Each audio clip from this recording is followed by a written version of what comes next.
안녕하십니까? 성경톡톡의 진행을 맡은 최지아입니다. 오늘은 특별히 구약성서의 예언자 나움 선지자님을 모시고 말씀을 나누고자 합니다. 반갑습니다. 나움 선지자님. 안녕하세요, 최지아님.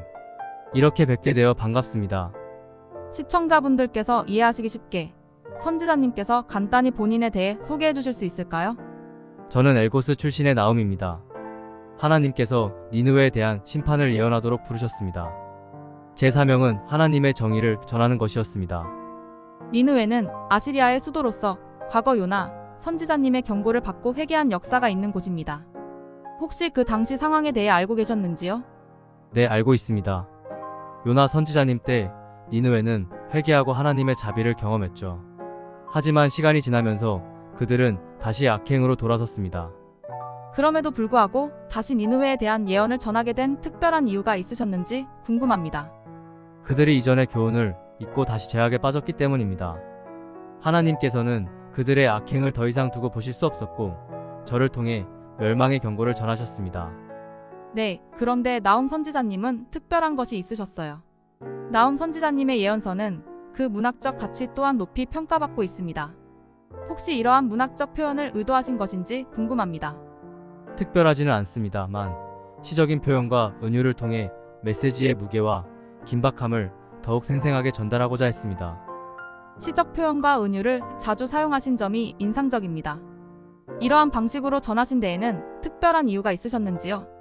강렬한 시와 은유를 통해 하나님의 심판이 얼마나 심각한지 듣는 이들이 쉽게 잊지 않도록 하기 위해서였습니다. 경고의 메시지가 그들의 마음에 깊이 새겨지길 바랐습니다. 하나님께서 니느웨에 대해 주신 경고 중 선지자님께서 특별히 기억하시는 성경 구절이 있다면 소개해 주실 수 있으신지요? 나움 1장 3절입니다. 여호와는 노하기를 더디하시며 권능이 크시며 벌 받을 자를 결코 내버려 두지 아니하시느니라. 하나님의 심판이 반드시 이루어질 것이라는 경고입니다. 그렇다면 나움 선지자님께서 전하신 위로의 메시지는 구체적으로 어떤 의미를 담고 있는지 설명해 주실 수 있으신가요? 하나님은 악을 심판하시지만 의로우신 분이십니다. 나움 1장 7절 여호와는 선하시며 환난 날의 산성이시라는 말씀처럼 하나님을 의지하는 자들에게는 보호와 구원의 피난처가 되어주십니다. 이스라엘 백성들에게는 하나님의 구원과 희망을 전하신 셈이군요. 네, 맞습니다. 하나님의 정의가 그들에게 구원과 희망을 약속한 것이죠. 압제에서 벗어날 날이 다가왔음을 알렸습니다. 그렇다면 단순한 심판의 경고가 아닌 고통받는 백성들에게는 큰 위로와 희망의 메시지가 되었군요. 네, 정확합니다. 심판의 메시지였지만 이스라엘에게는 하나님의 정의가 이루어질 것이라는 희망과 위로가 되었습니다. 나움 선지자님의 메시지 중에서도 특히 백성들에게 큰 위로가 되었던 말씀은 어떤 것인지 여쭙고 싶습니다. 나움 1장 7절입니다. 여호와는 선하시며 환난 날의 산성이시라. 하나님께 피하는 자들은 언제나 그분의 보호를 받을 수 있다는 약속이 가장 큰 위로가 되었습니다. 그 말씀은 분명 이스라엘 백성들에게 큰 위로가 되었을 것입니다. 그러나 같은 메시지가 니느웨 백성들에게는 매우 두렵고 무서운 예언으로 다가왔을 텐데 어떻게 받아들여졌을까요? 맞습니다. 니느웨에게는 파멸을 예고하는 두려운 경고였죠. 그들은 자신들의 힘과 방어력에 의지했지만 하나님의 심판 앞에서는 무력함을 느꼈을 것입니다. 그들이 그토록 강력한 방어를 자랑하던 도시였음에도 불구하고 하나님의 심판을 피할 수는 없었던 건가요? 네, 그렇습니다. 니느웨는 견고한 요새와 강력한 군사력을 자랑했지만 하나님의 심판 앞에서는 아무런 힘도 발휘할 수 없었습니다. 그들이 의지하던 모든 것이 무너졌습니다. 니느웨는 어떤 죄악을 저질렀기에 그러한 엄중한 경고를 받게 된 것인가요? 니느웨는 잔혹한 폭력, 탐욕, 거짓, 그리고 우상 숭배에 빠져 있었습니다. 주변 민족들을 학대하고 약속을 깨며 끝없는 약탈로 자신들의 부를 쌓았습니다. 그들의 죄악은 하나님 앞에서 더 이상 용납될 수 없었습니다. 정말 잔혹한 행위들이군요. 그 외에도 니느웨에는 또 어떤 죄악이 있었는지 궁금합니다. 그들은 약속을 깨고 주변 민족들을 배신하며 거짓과 기만으로 가득했습니다. 또한 하나님을 무시하고 우상 숭배에 빠져 도덕적으로 타락한 삶을 살았습니다. 약속을 지키지 않고 배신하다니 정말 심각한 문제입니다. 그 외에도 니느웨에는 또 어떤 죄악이 있었나요? 니느웨는 탐욕으로 가득 찼습니다.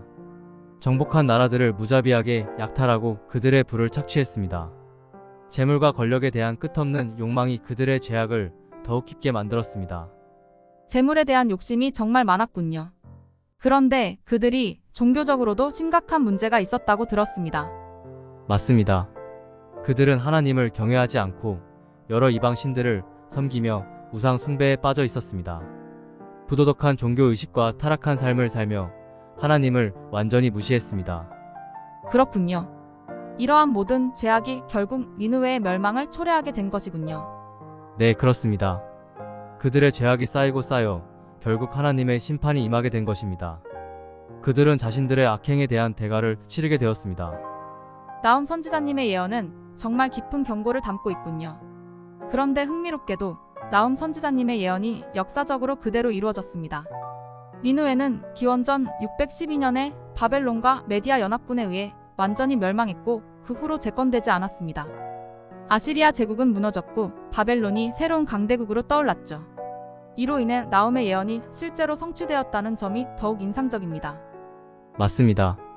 하나님께서 제게 주신 예언이 그대로 성취되었습니다. 니느웨는 강력한 도시였지만 하나님의 심판을 피할 수 없었습니다. 그들이 의지하던 모든 것이 무너졌고 이후 아시리아 제국도 역사에서 사라졌습니다.